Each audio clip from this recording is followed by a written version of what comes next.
Hare Krishna.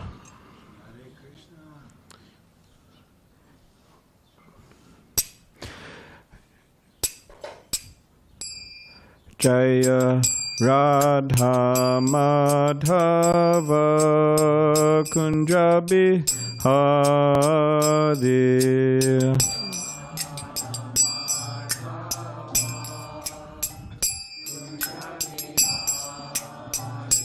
Jai Radha Madhava Kunjabi Hari.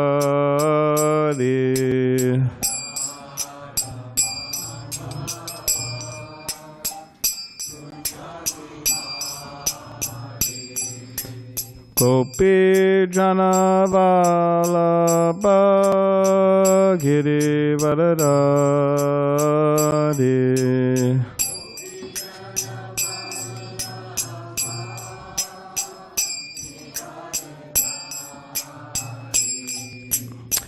Gopi Jana Vallabha Girivaradari.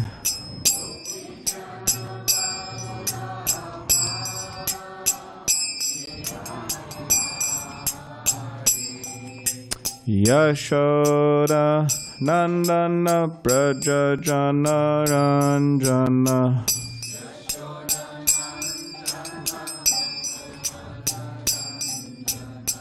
Yashoda Nandana Braja Jana Ranjana.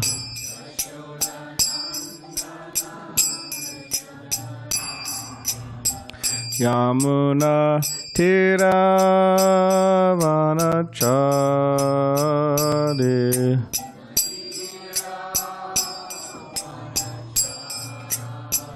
Yamuna Tiravanachari.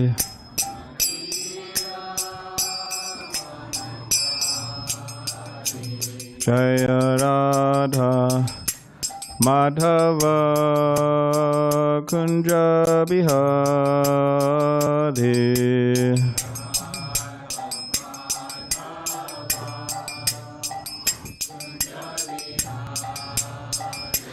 Jaya Radha Madhava Kunjabi Hari.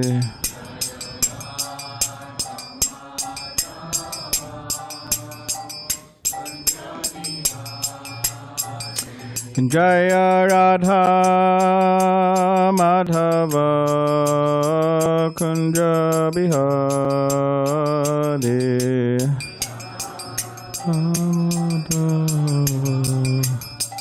Kunjabi Hari.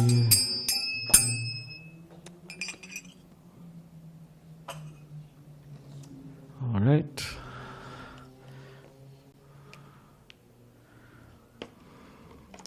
So this evening we'll be reading from the 10th canto of the Srimad Bhagavatam. Srimad Bhagavatam is the book that comes after Bhagavad Gita. And the 10th canto specifically is dealing with Krishna's pastime or Krishna's life. So we'll read one verse from the 10th canto, chapter 33, which is the Rasa dance, and we'll read text 30. So if everybody could please repeat after me. Om Namo Bhagavate Vasudevaya.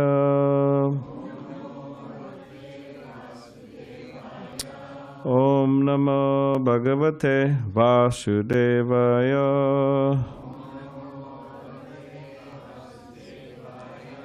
Om Namo Bhagavate Vasudevaya.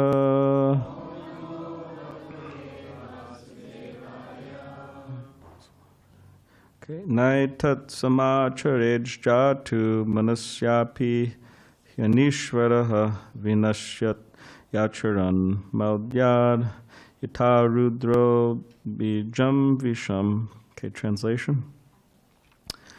One who is not a great controller. So that means us. We are not great controllers. We might be small controllers.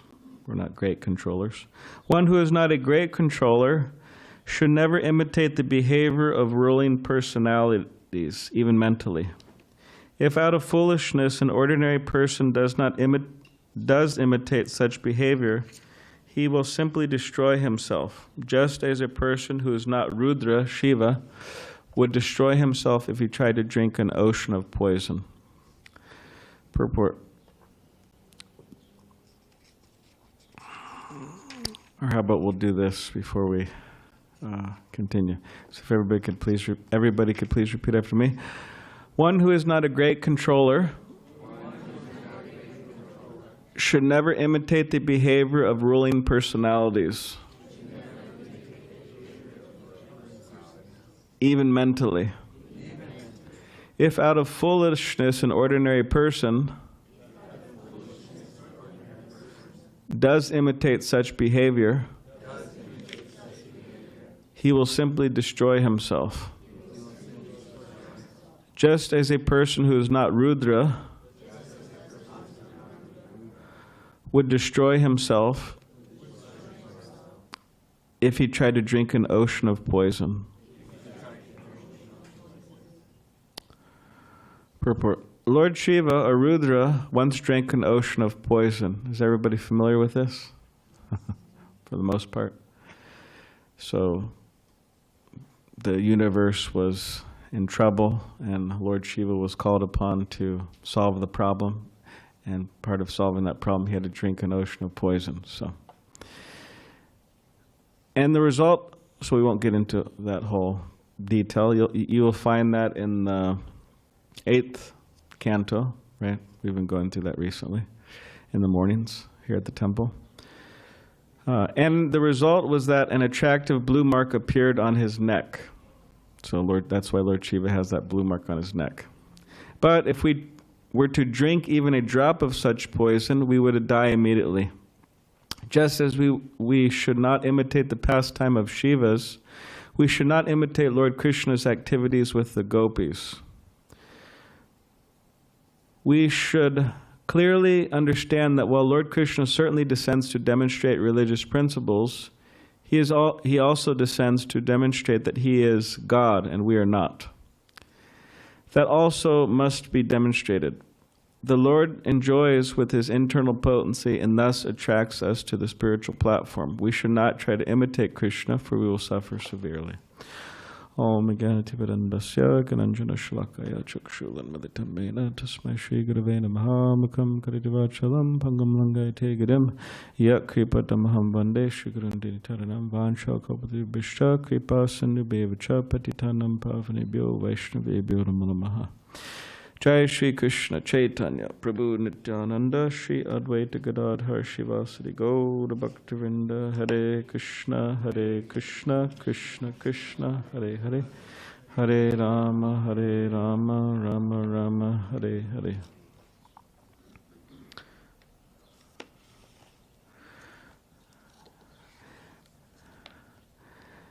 So this chapter in the Srimad Bhagavatam is dealing with Krishna's dancing with the gopis, the Rasa Leela.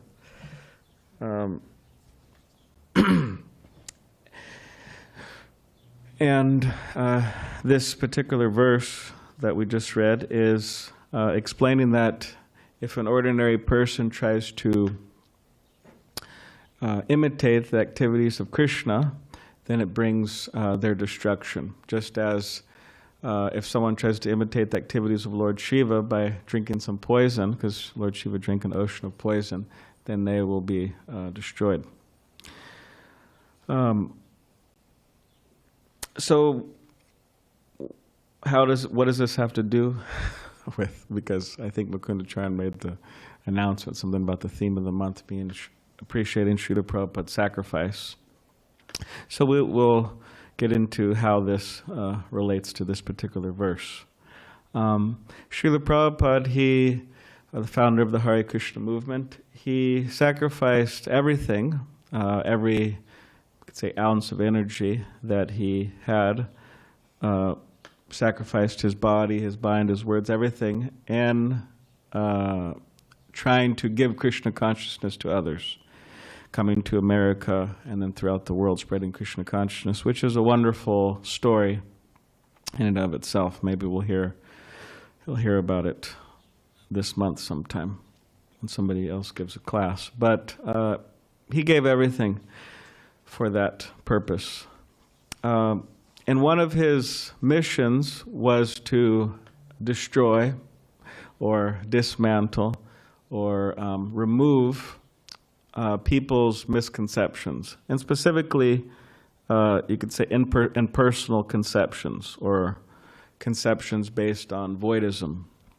We see that in some philosophical camps, there's a leaning or there's a strong emphasis, or they will just say that the goal is to merge into the impersonal effulgence of Krishna, of the Lord, or to become one with God. We see that in some philosophical camps. Or some people, they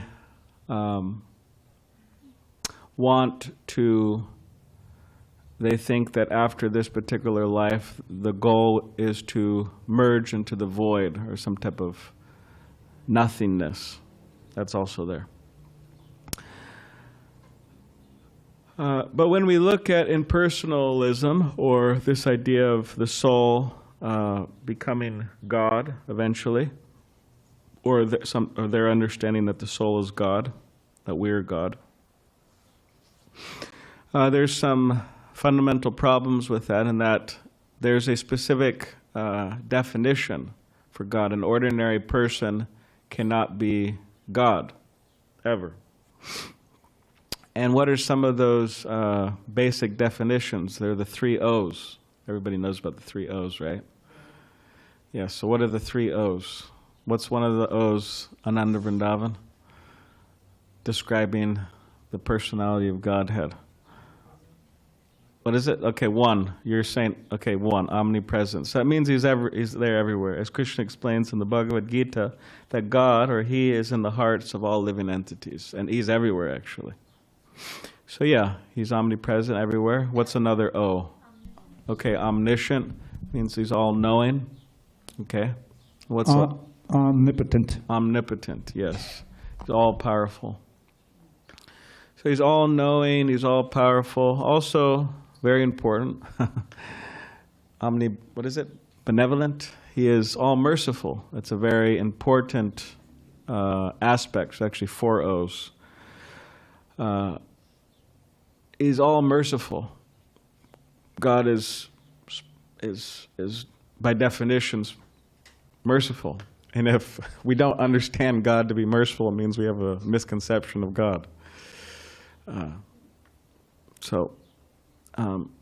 But for an ordinary person to claim these things, we could see the problem or the madness in it.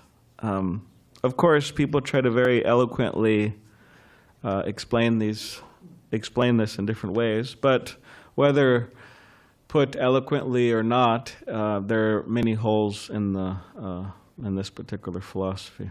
So Krishna is said to be, in the Brahma Samhita by Lord Brahma, Ishvara Parama Krishna Satchidananda Vigraha Anadir Adir Govinda Sarvakarna Karnam.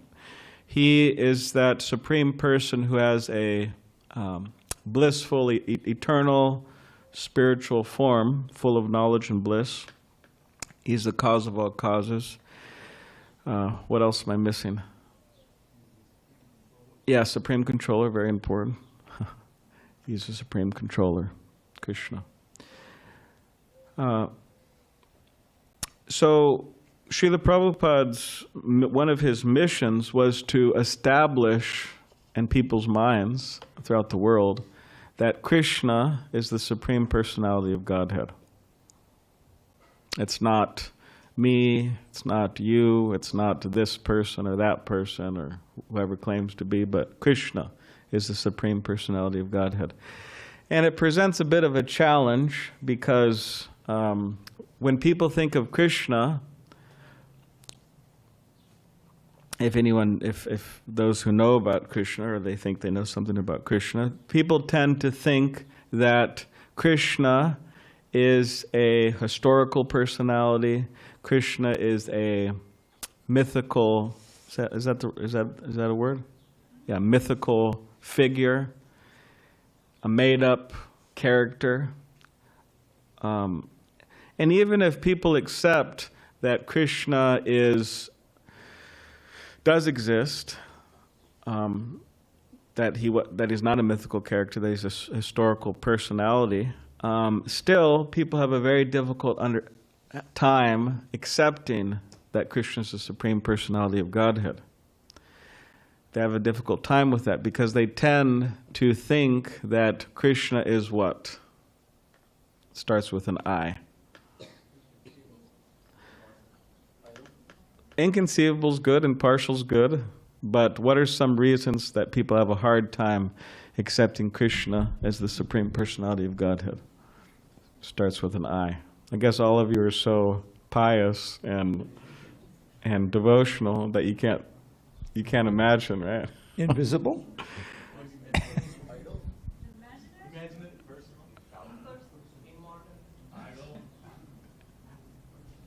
We're getting closer. It's a process of elimination. So none of those. Ignorant. Huh? Ignorant. Ignorance? What do you say? Only the demons say that. Yeah. Yes, Well, they ignorance. have a problem with Krishna's personality, something about him. Immoral. They say he's immoral. Yeah. They say, see, all of you are naturally, Krishna conscious and, kind of come up with it, but they say Krishna is immoral, and that this is an example, the dancing of the Rasa Leela and so on, that he dances with unmarried girls and married girls, and just really immoral personality. So how could you ever worship such a person? So people have a hard time with this. Of course, within the realm of Hinduism, or within the realm of those who identify as Hindus, usually from Indian ethnic background, they also have a sometimes more of a hard time with Krishna, surrendering to Krishna, than they do with Ramachandra, for example. Because Ramachandra is the perfect king, husband, brother, everything,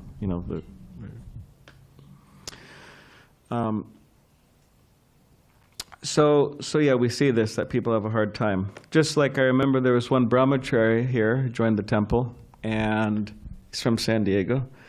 And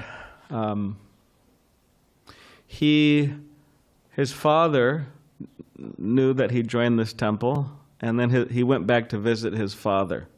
And he was talking to his father about Krishna consciousness. Sometimes children have a difficult time trying to speak to their parents about Krishna consciousness after they become devotees. But he was trying to speak to his parents about Krishna consciousness. And his father said something amusing. He said, "Oh, Krishna?" He said, "I know Krishna." He was a pure devotee, apparently. He knows Krishna. He said, "Krishna, I know Krishna." And then he went to say, yes, he's a warrior, so many wives, kind of like just some historical immoral personality. That was his conception. Of course, Srila Prabhupada would quote different scriptural references explaining how those who don't surrender to Krishna are considered to be foolish, ignorant, and so on, lowest of mankind.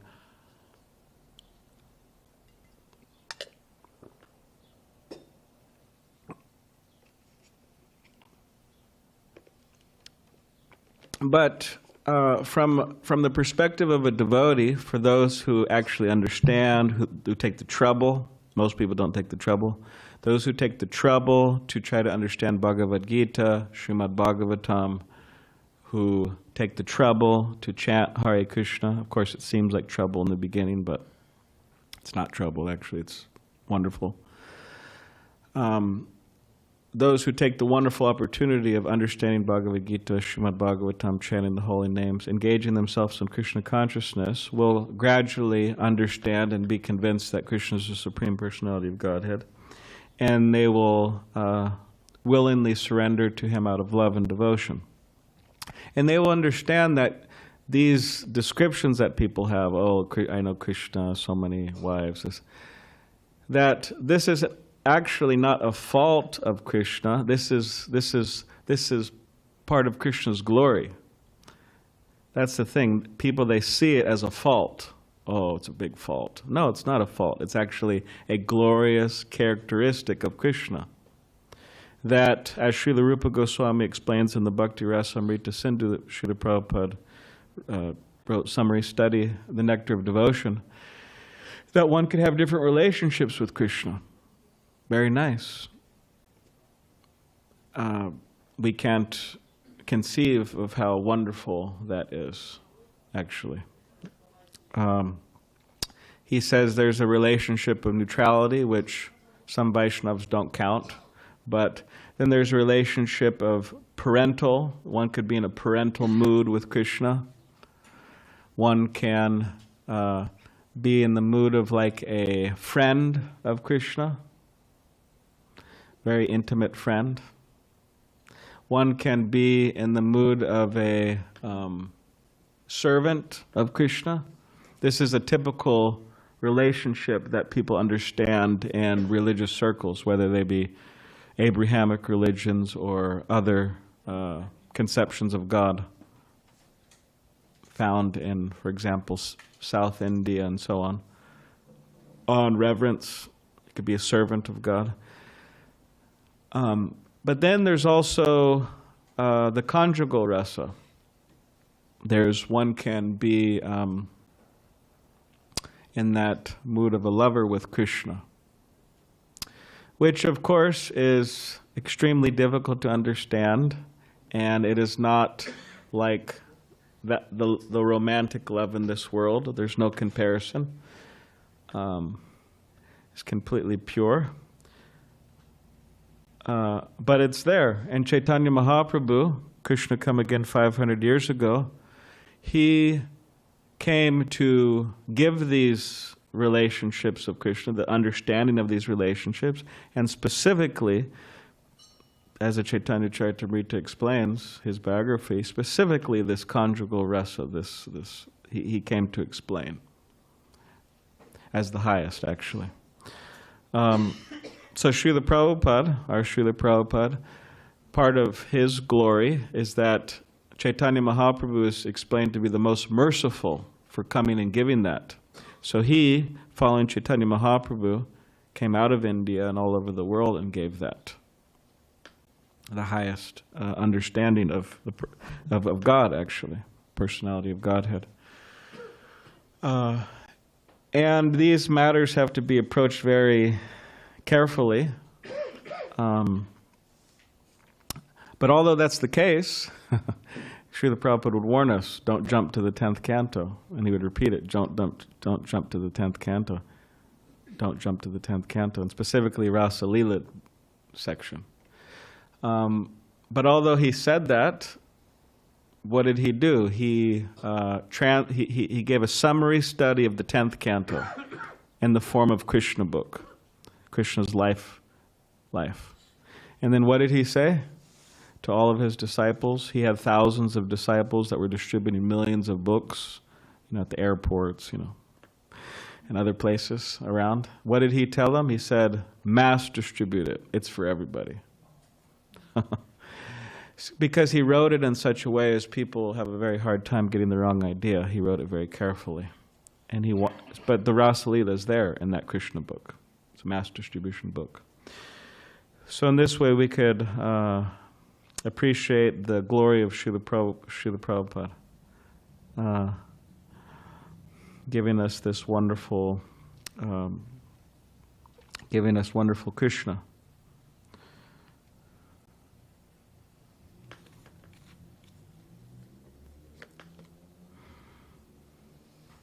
This understanding. So there's a case. In other words, we should understand that it's not that just in this world we find these relationships, but the relationships are in the spiritual world as well with Krishna, and Krishna also has a, if you want to say, a love life as well. So we read about that in the 10th canto of the Srimad Bhagavatam, and Krishna, with one particular devotee who wants to, pure devotee of Krishna who served Krishna in this way, is Rukmini, Queen Rukmini. She was a young girl, young princess, and she was in a very unfortunate situation because traditionally, as it was, not that this is unfortunate, but we could have a whole other discussion about that, but she had her marriage arranged, and somehow or other, due to unfortunate circumstances, she was going to marry this person who was just terrible. A real, if I want to use the word, real demon. She didn't want to marry him. It was just like, this is like a nightmare, actually. Because she wanted to marry Krishna, and she was a pure devotee of Krishna. So what she did, and she actually never met Krishna, like in person, but she heard about him, and then she fell in love, which is a thing we could always remember. Nitya siddha Krishna prema sadhya kavanoy shavanadi shuddha chitte koridoy. That love for Krishna is eternally manifest in the heart of all living entities. And by the process of hearing and chanting, that love naturally awakens. So she heard about Krishna, and she fell in love with him, and she said, I don't want to marry this, I want to marry Krishna. So she was in, what was the place? What's the kingdom she was in? Vidarbha, that's what I thought, yeah.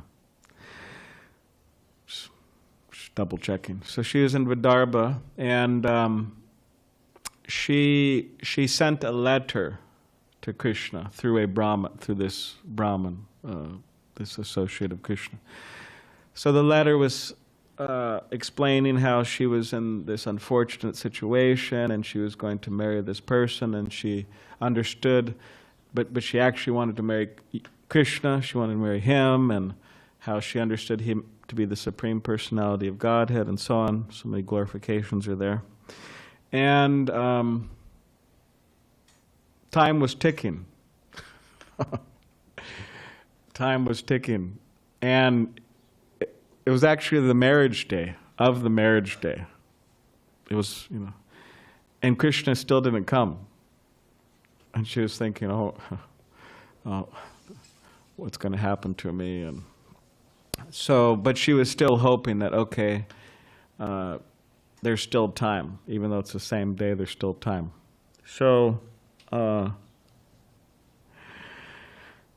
so Krishna rushed there. I said that where he was and where this kingdom was about 1,000 miles. And they got there really quick. Something like 12 hours overnight. Express trip. They had special horses, actually. It explains. So Krishna arrived there on that particular day, and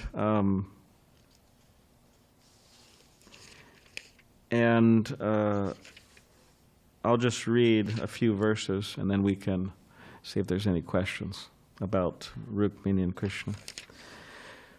Rukmini appeared, this is chapter 53, 10th canto. Rukmini appeared as enchanting as the Lord's illusory potency, who enchants even the sober and grave. Thus the kings gazed upon her beauty, her shapely waist and her lovely face adorned with earrings. Her hips were graced with a jewel-studded belt, and her eyes seemed apprehensive of her encroaching locks of hair. She smiled sweetly, her jasmine bud teeth reflecting the glow of her bimba-red lips. As she walked with the motions of a royal swan, The fulgence of her tinkling bells beautified her feet. Seeing her, the assembled heroes were totally bewildered. So there's a bunch of guys there, like, on their horses or whatever. Lust tore at their hearts. Indeed, when the king saw her broad smile and shy glance, they became stupefied, dropped their weapons, and fell unconscious to the ground from their elephants, chariots, and horses. On the pretext of the procession, Rukmini displayed her beauty for Krishna alone. Slowly she advanced the two moving lotus whorls of her feet, awaiting the arrival of the Supreme Lord. With the fingernails of her left hand, she pushed some strands of hair away from her face and shyly looked from the corners of her eyes at the king standing before her. At that moment, she saw Krishna, so then he appeared on the scene. Then, while his enemies looked on, the Lord seized the princess who was eager to mount his chariot. So he came on his chariot. Lifting the princess onto his chariot, whose flag bore the emblem of Garuda. We have Garuda here. We installed him some time ago. He's up there overlooking. This is Lord Vishnu's carrier. So Krishna's chariot had flag, and on that flag had Garuda. Lord Madhava, Krishna, drove back the circle of kings. With Balaram in the lead, he slowly exited. The kings, inimical to the Lord, headed by Jarasandha, could not tolerate this humiliating defeat. They exclaimed, so this is the translation here, so, "Oh, damn us! Though we are mighty archers, mere cowherds have stolen our honor, just as puny animals might steal the honor of lions." So Krishna came just at the last moment and saved Rukmini and married her. Then the next chapter is the marriage of Krishna and Rukmini. So like this, there's many descriptions in the Bhagavatam explaining these very esoteric conceptions of the Supreme Personality of Godhead. And it is not a fault, but it is part of the glory of Krishna. All right, so does anybody have any questions or comments?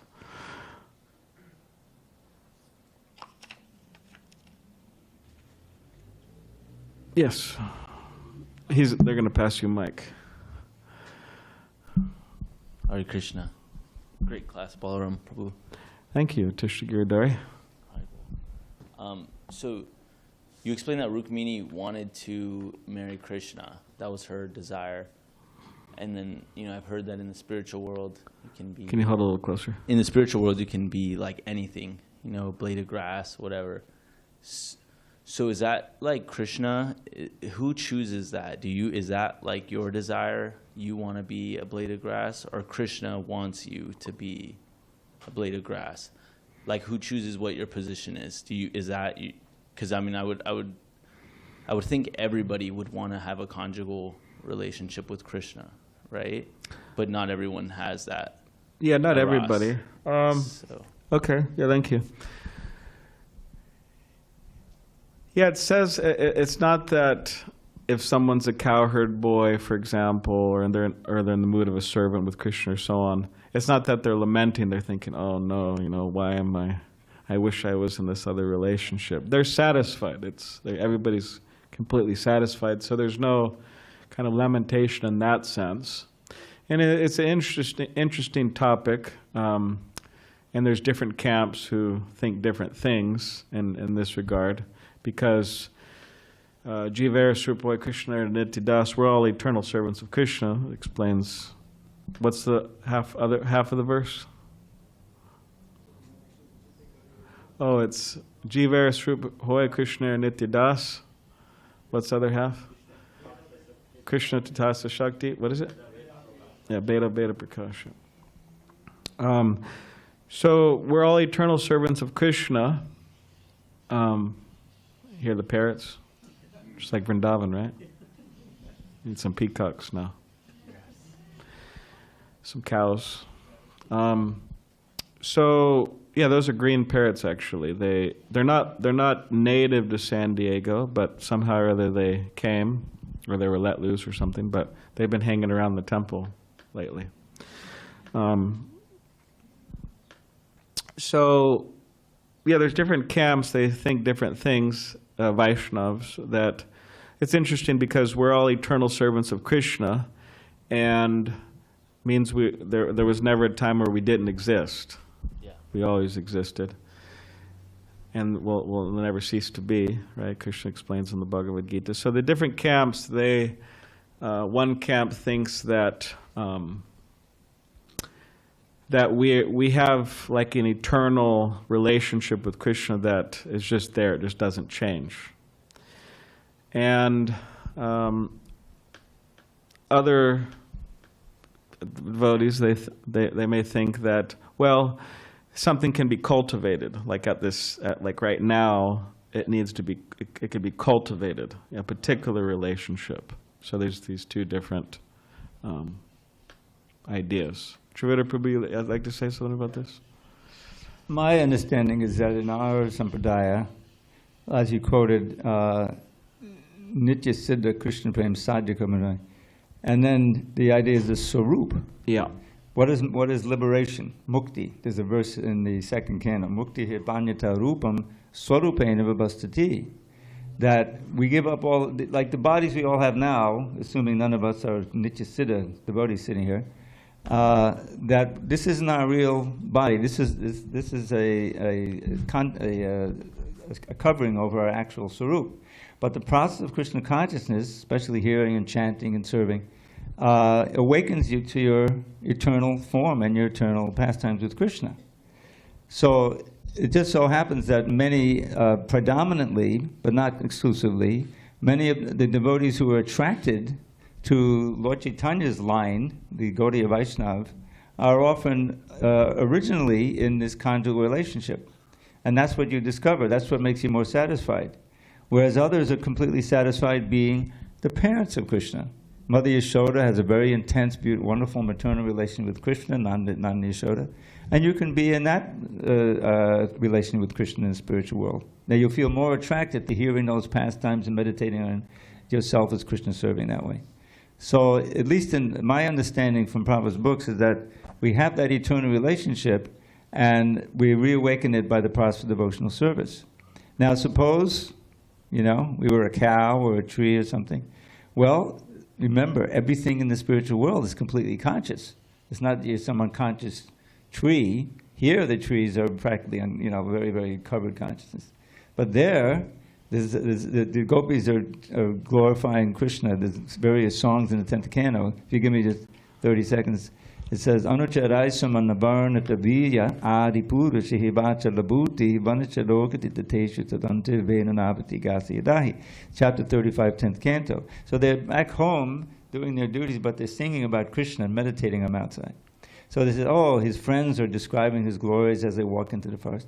Then they say, Vanalatasthadavatmani Vishnam. And as they go into the forest, all the trees, which are fully Krishna conscious, they're Kalpavriksha trees, they become ecstatic, completely bloom with flowers and fruits, and the weight makes their branches bow down. And same thing with so that's that's a nice position to have, a tree there.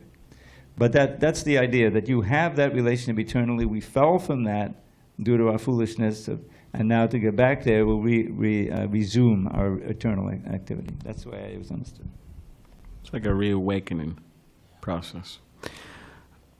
Any other? Yes. Get past the mic to.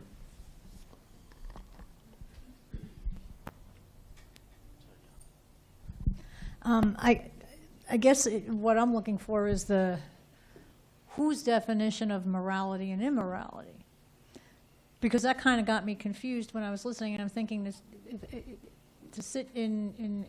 to assume that Krishna's behavior was immoral is based on looking at it through a lens that has its own motive. In other words, what's immoral today was not immoral 1,000 years ago. What was immoral in one culture was not immoral in another.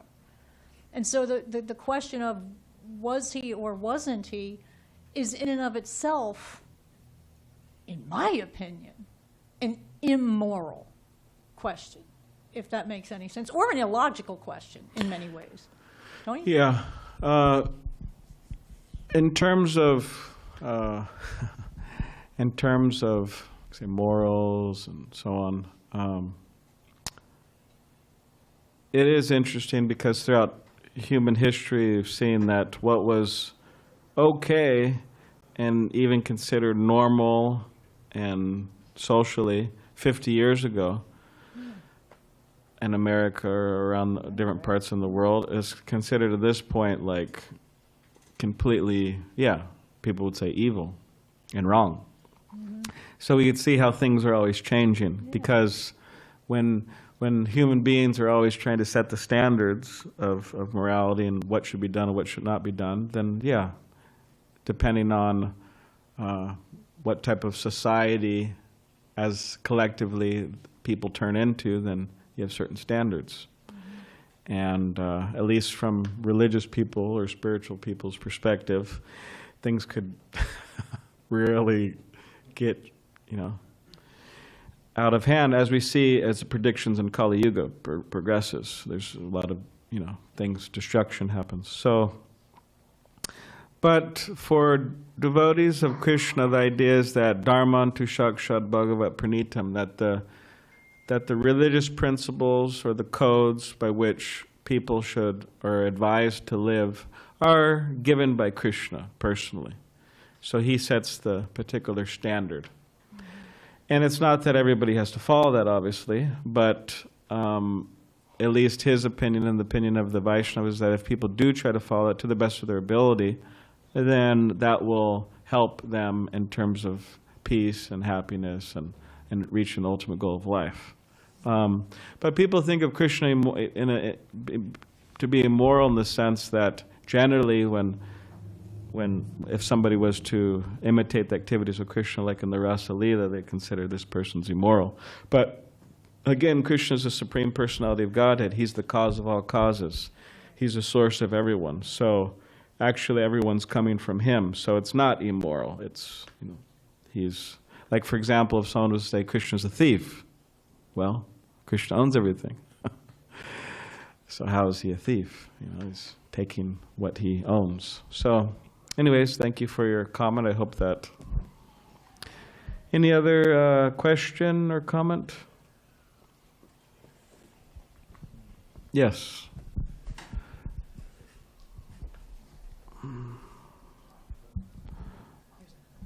Hare Krishna, Prabhu. So it's like in life, whenever you get stuck, you have like a couple of options you can choose. So you have a couple of options you have to choose, like which path should we choose that leads to Krishna? So how do we decide on that? Like which path one should choose? Which path you should choose that will best lead you toward Krishna, how to figure that out.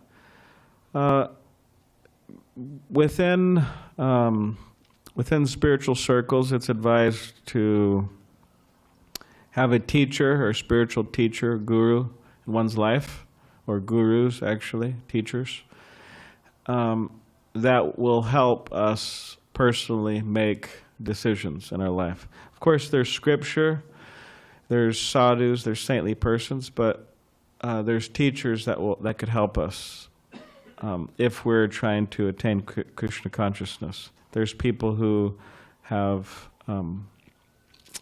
who are farther down the path than us and who have seen many people make mistakes or themselves have committed a number of mistakes, so they can easily guide us in the proper way.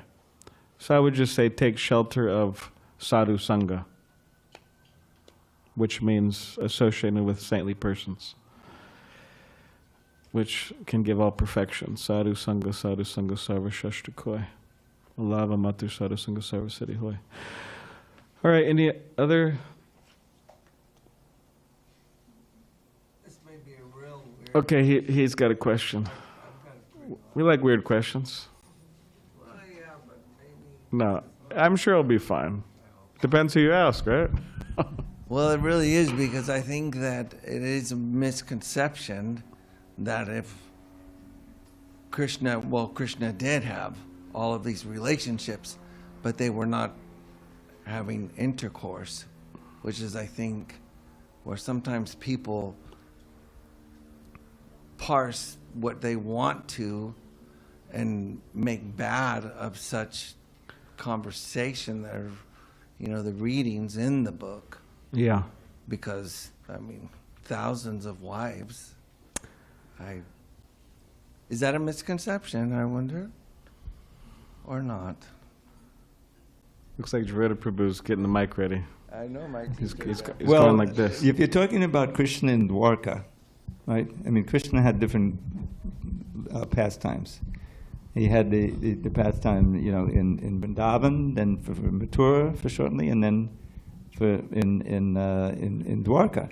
Now, when he talked about the marriage of Rukmini, and she was the main wife, but there were 16,107 other wives, and Krishna married them all. He expanded himself. They weren't like waiting for him to come to him after 16,000 days. So, and he had 10 children by each one. So there's but no one thinks that's immoral, because it's amazing, because it's not like, oh, he had these 16,000 wives and God, no one will what attention can I get? Now the issue comes for his activities in Vrindavan, where he danced with all these gopis and so forth. But even there he expanded himself. He was with each one, you see. And the point is that if we accept Krishna as not only the supreme controller, but also the supreme enjoyer. Anandamaya Vyasat, this is from the Vedanta Sutra, that Krishna is always full of ananda.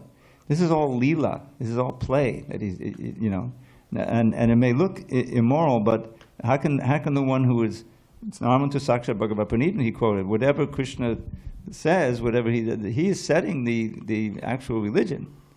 And the idea is, if you understand the nature of God, of Krishna, as all powerful and as all good, you see, it's not immoral. It even says in the description of the Rasa dance that the gopis were dancing with him in their spiritual bodies. They were still lying next to their husbands at home.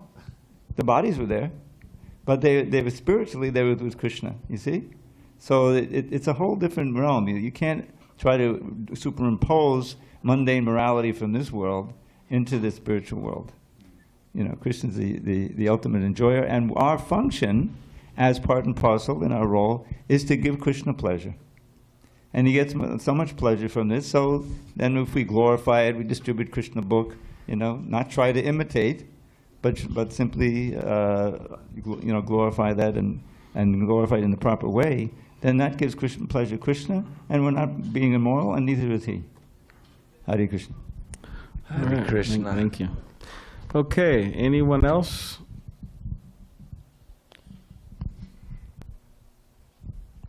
All right. No one else has any question or comment? Okay. Yeah.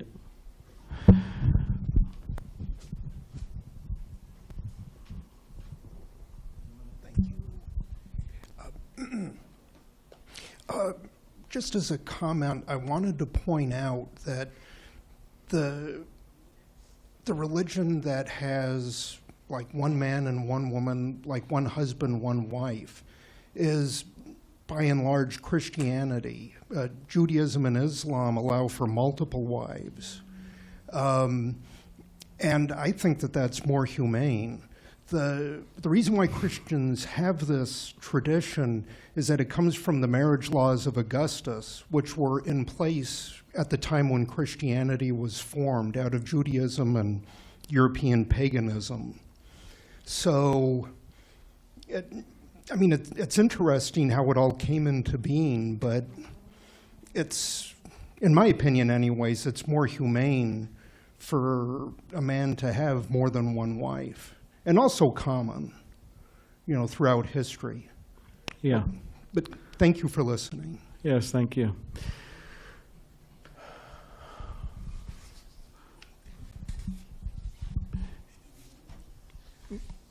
Yeah, well, that is a very, it's an intricate topic. And that requires a lot more time. I think we have. Abby, you have something? No, I just. Oh, you're just grabbing the mic. Okay. Balaram Prabhu. Yes. So this is just a thought. We see Krishna as Supreme Personality of God. We should never even think of imitating him like what you said in the class. When Krishna can lift Govardhana Giri with a pinky finger, can we do that? We cannot do that. Then we can try. We cannot hold even for one bucket of or small glass of water. Then why we even think of this 16,000 wives and all these things? We should not even think about all those things. It's beyond our perception and imagination. So that's why he is called Supreme Personality of Godhead. Yes. That's true. Srila Prabhupada would say similar thing that oh, these people, they want to imitate Krishna by dancing with the young girls or whatever and claiming that they're God.